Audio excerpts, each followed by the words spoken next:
Xi Jinping est-il le nouveau Mao? Depuis 2017, le nom du président Xi Jinping est inscrit dans la charte du Parti communiste chinois. Seul un dirigeant avait eu cet honneur de son vivant, Mao Zedong. Quelques mois plus tard, Xi Jinping franchit une nouvelle étape en supprimant de la constitution chinoise la limitation de la présidence à 2 mandats. Désormais, rien ne l'empêche de rester président à vie.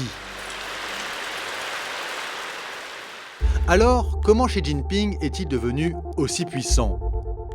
Déjà, il est plutôt né au bon endroit, puisque Xi Jinping est ce qu'on appelle un prince rouge, autrement dit, un fils d'eux.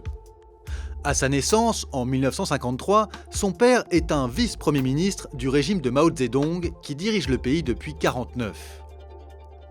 Mais les choses tournent mal. Dans les années 60, Mao désigne le père de Xi Jinping comme un ennemi du peuple, et il est écarté du pouvoir. 4 ans plus tard, la grande folie de la révolution culturelle est déclenchée et la famille Xi est ciblée. Une des sœurs de Xi Jinping se suicide et lui-même est envoyé à la campagne en rééducation. Mais cela va finalement lui réussir. Pendant cette période, Xi Jinping lit beaucoup, il s'intègre et finit par entrer au Parti communiste après de nombreux refus. Aujourd'hui, il a fait de cet épisode un argument politique. Il y a même un musée dans la ferme où il a vécu et il revendique cet héritage populaire.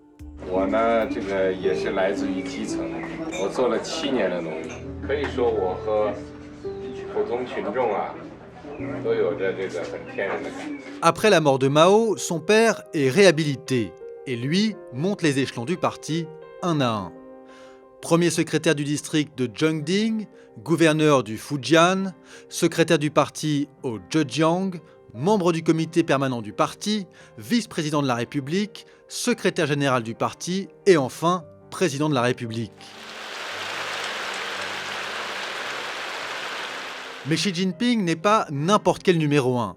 Depuis qu'il a accédé au poste, il cultive un autoritarisme et une personnification du pouvoir que la Chine n'avait plus connu depuis Mao.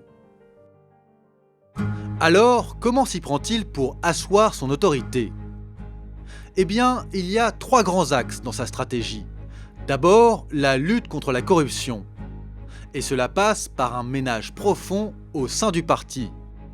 Depuis 2012, 1 400 000 membres du parti auraient subi des sanctions. Et cela à tous les niveaux de la hiérarchie. Cette politique permet 2 choses.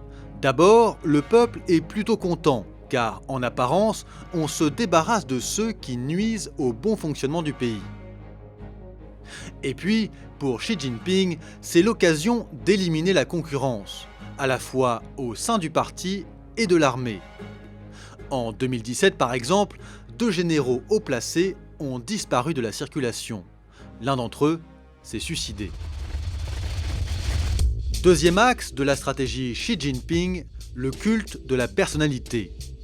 Depuis qu'il est au pouvoir, le président est glorifié partout, sur des affiches, des magnettes ou des assiettes. Cette omniprésence s'observe beaucoup dans les médias officiels sous contrôle. Par exemple, dans le quotidien du peuple, le journal officiel du parti, le nom de Xi Jinping apparaît bien plus que celui de ses prédécesseurs.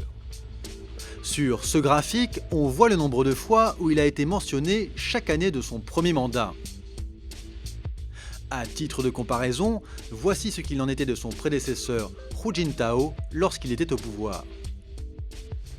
Ce matraquage médiatique s'accompagne d'une censure importante. Sur Internet, de nombreux mots sont interdits. Le China Digital Time, un site indépendant, tient par exemple à jour une liste de tous les termes bloqués sur Weibo, l'équivalent de Twitter en Chine. Parmi ces mots, il y a par exemple Winnie l'ourson. En effet, depuis que des internautes ont comparé Xi Jinping avec le personnage de Disney, il est interdit dans le pays. Mais cette censure ne touche pas que les mots.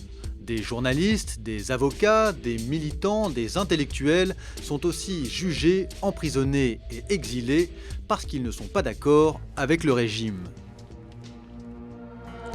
Enfin, troisième axe, Xi Jinping exalte le nationalisme et le rayonnement international de son pays.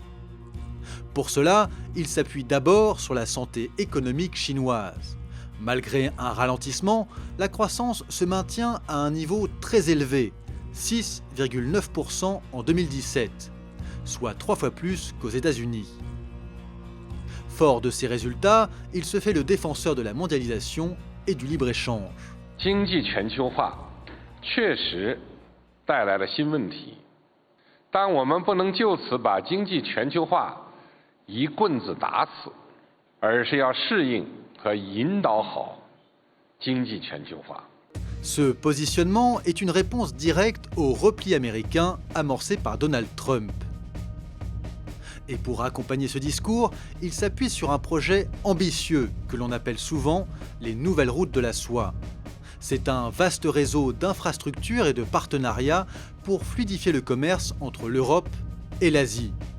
Le projet concerne plus de 60 pays et devrait assurer à la Chine un marché gigantesque. Ensuite, sur le plan stratégique, Xi Jinping mise sur une Chine expansionniste.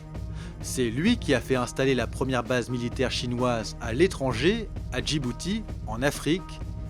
Et c'est aussi lui qui multiplie les constructions sur différentes îles en mer de Chine pour appuyer ses revendications territoriales. Au bout du compte, là où Mao Zedong militait pour une révolution permanente et un certain chaos, Xi Jinping est plutôt un obsédé de l'ordre et de la discipline.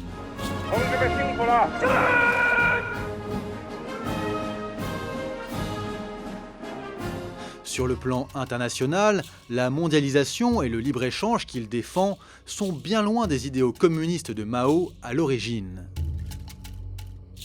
Reste un grand point commun, l'autoritarisme. Cette manière de s'imposer au fil du temps comme leader incontesté, quitte à employer les méthodes les plus radicales.